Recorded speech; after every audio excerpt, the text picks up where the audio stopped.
Good afternoon, everyone. We've been at this panel now for quite some time, so I would actually invite you to just take a moment and touch in to your body. Just check in with your body and see if your body has anything it would like for you to do. A motion it would like you to make, a resettling. Just check in and see if there's any signals coming from your body to help you get more settled for my talk.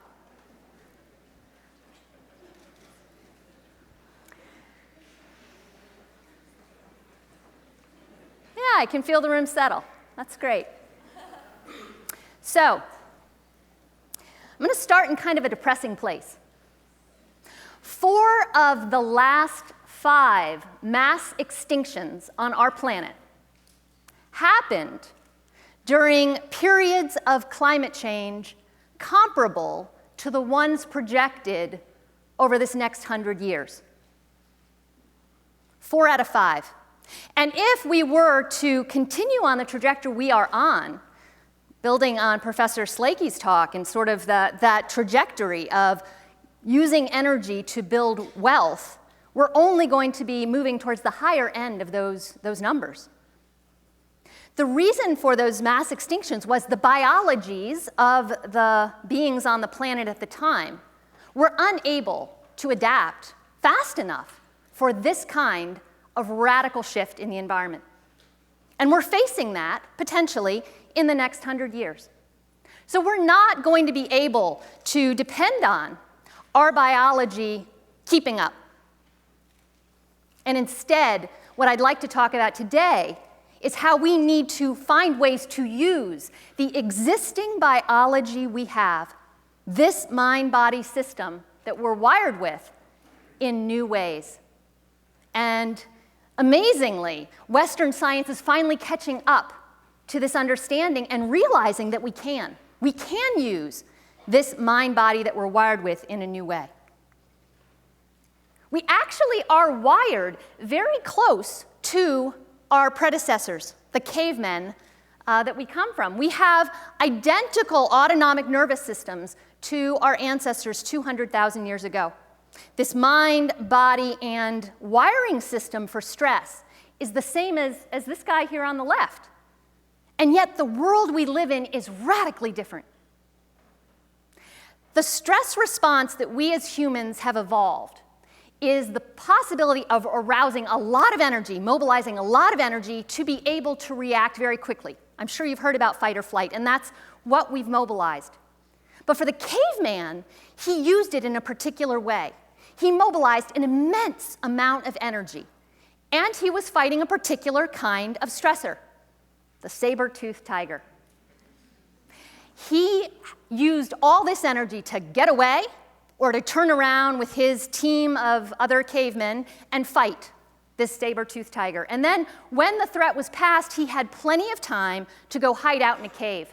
And his system fully recovered in that period of time. We have that same wiring for the stress response today. How many saber-toothed tigers did you deal with this morning?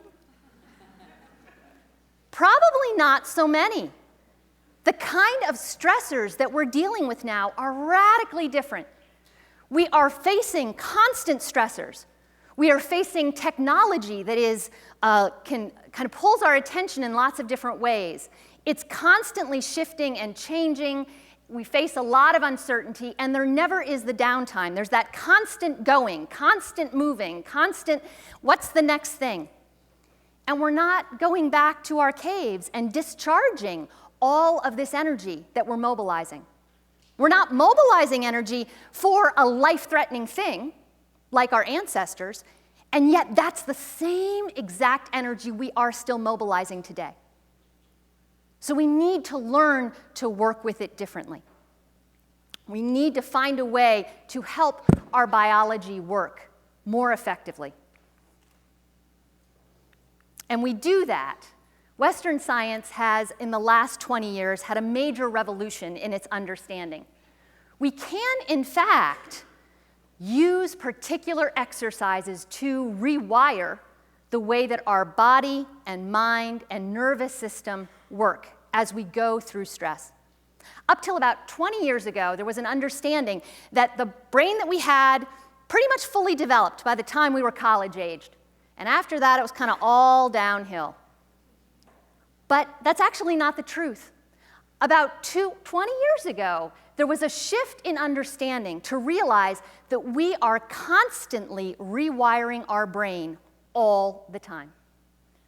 Every repeated experience we have has effects on the way that our brain fires.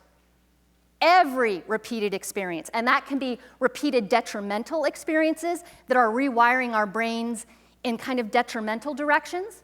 Lots of studies now done with prolonged stress or trauma and the effects over time on attention skills being lowered, memory skills being lowered, actually over time leading to changes in the structure of the brain. Wiring the system so that it gets activated with fright much more quickly, that the part of the brain that controls the fear response, called the amygdala, actually gets thicker. This is what prolonged stress and trauma can begin to do. Neuroplasticity wiring detrimentally. But we can also rewire the brain positively. There are exercises that we can do to help train the brain to operate more effectively. And there's been now decades of research showing these effects. Mind fitness is very similar in the way it works in some ways to physical fitness. You know that with physical fitness, the only way that you get the benefits in your cardiovascular system and in your muscles is you have to actually do it. You have to actually go to the gym and work the biceps or go out and do the run, and you have to do it in a regular, repeated way. And when you do, you begin to see changes in your cardiovascular and your muscles. The same thing happens with the mind. There are attention practices that we can practice in a repeated way. And when we do, we can literally rewire the brain to be more effective, to process and go through the stress response more efficiently, to recover back to baseline more quickly, and to have a more adaptive response to the way that we're working in the world.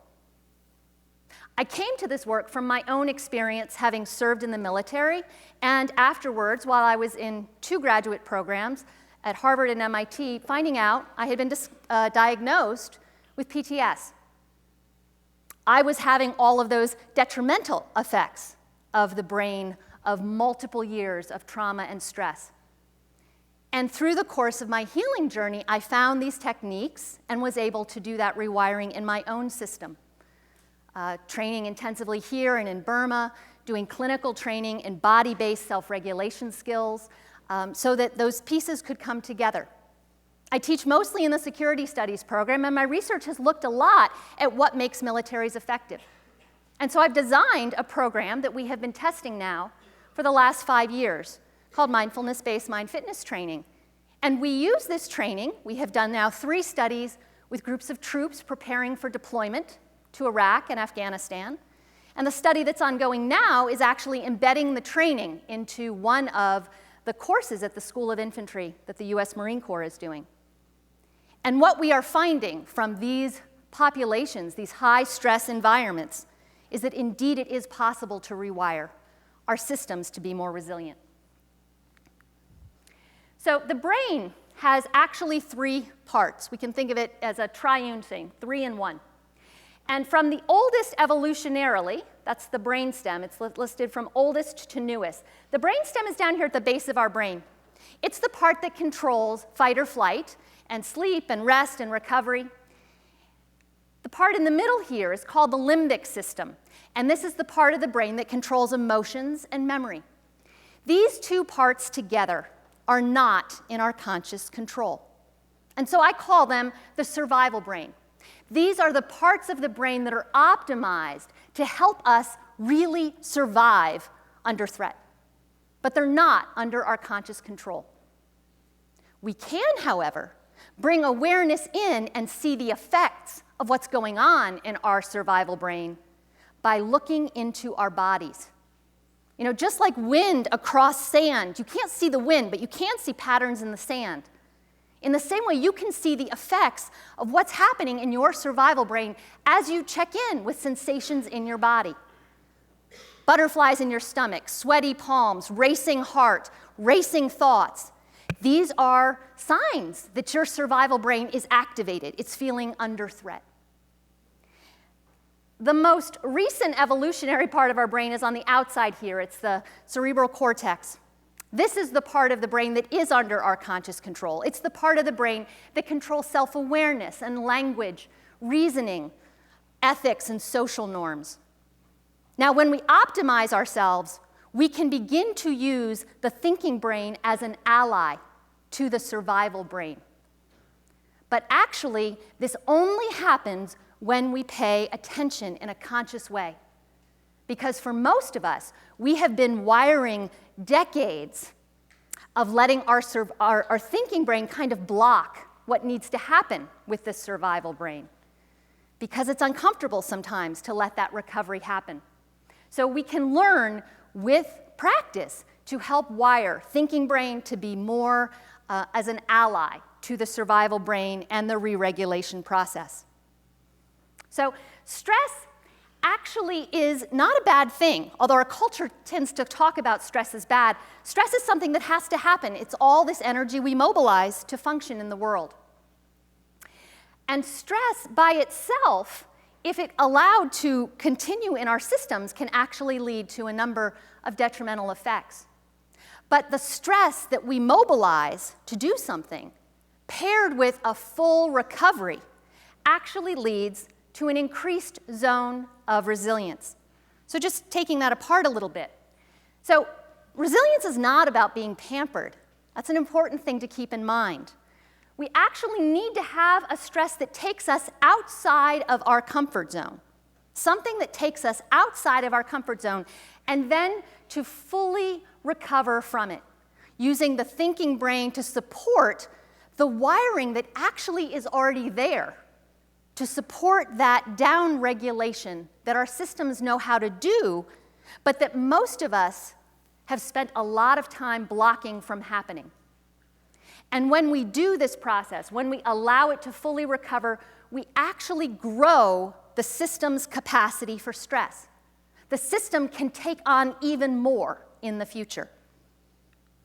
In contrast, if we have significant stress, but we do not complete a recovery, over time, our resilience actually gets undermined. So you can look at this chart and think of the men and women who've been doing multiple deployments to Iraq and Afghanistan over the last decade while this nation has been at war.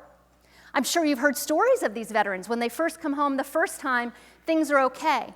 They come home the second time, now they have a drinking issue and they're starting to have problems with their spouse. They come home the third time, now they've been arrested with a DUI, their marriage has broken up, and there's violence, or they're committing self-violence, committing suicide. That's a case of a system that is not wired the way, it's not performing the way it's wired. It is not allowed to complete that process. I'm sure you all have seen this at work in your own lives over the course of a semester. The beginning of the semester, you have a lot of energy, you're able to work really well. Have you ever noticed that by the end of the semester, using a little more caffeine or a little more alcohol, having a harder time getting to sleep, finding yourself with a shorter fuse, like something sets you off a lot easier? Ever had that experience? Yeah, finding yourself getting sick more quickly, more colds. All of that is a case of the resilience being undermined over time. So we can train this capacity. The way that we do it in the course that I've designed is starting with mindfulness practice. And mindfulness is the ability to pay attention with intention. So noticing what's happening while it's happening, bringing presence to it. And we develop these two fundamental skills, this ability to deploy and sustain our attention and to tolerate challenging experience, even in the body, pain or racing thoughts. And when we do, we end up in a much better regulated state. It helps us access all of those thinking brain functions, clear assessment, better decision making, creative problem solving, more effective interpersonal interactions. All of these things come. They're an adaptive capacity that we can turn to any problem. There are two ways to work with our experience. We can either And the one that is more common, the one that we tend to default to, is anticipation. We try and predict something unwanted and then prevent it from happening. It's a very common way of responding, and technology leads us there. Technology makes it easy to think we're going to be able to predict it and make it work. But the truth is we can never fully predict what's going to happen. And when we're out in the future in that way, our attention is actually not here in the present where things are actually happening. In contrast, a resilient stance is very present-oriented. It is staying right here and seeing clearly what's happening right now and being able to use that clear seeing to really figure out the most effective choice for right now in this moment. Change can only happen, adaptation can only happen in the present moment. That's not to say it isn't helpful to spend some time anticipating and doing what-ifs and contingency planning. But if you check in with your body after this presentation and think about what if my car breaks down, what if, and put yourself out in the future, notice what happens in your body. You're turning your survival brain on. So it's really important to be able to come back to the present moment. This is where change can happen.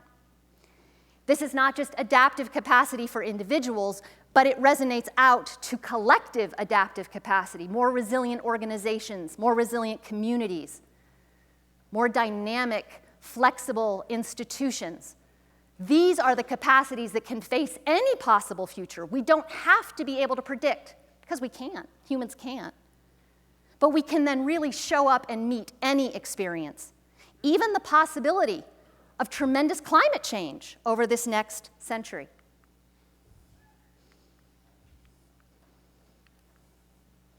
I really like this quote from Charles Darwin. It's not the strongest of the species that survives, nor the most intelligent, but the one most responsive to change. If we can begin to take into account the way that our bodies and minds are wired, hardwired, and work with that reality as it is, bring our thinking mind, our thinking brain as an ally to the survival brain to help us negotiate the rapid change that we live with, we will be more effective. It will open up possible solutions to the rapid changes on our planet that we haven't been aware of before. Being able to see clearly how it is, not how we want it to be, but how it is, and then fully be able to bring the most effective choice for that moment. The nice thing about this is that we actually have this capacity already in us. We just need to train it, and it can become the new default. If you'd like to learn more about our work, both the training and our research, this is the website for our nonprofit, and I thank you so much for your attention today.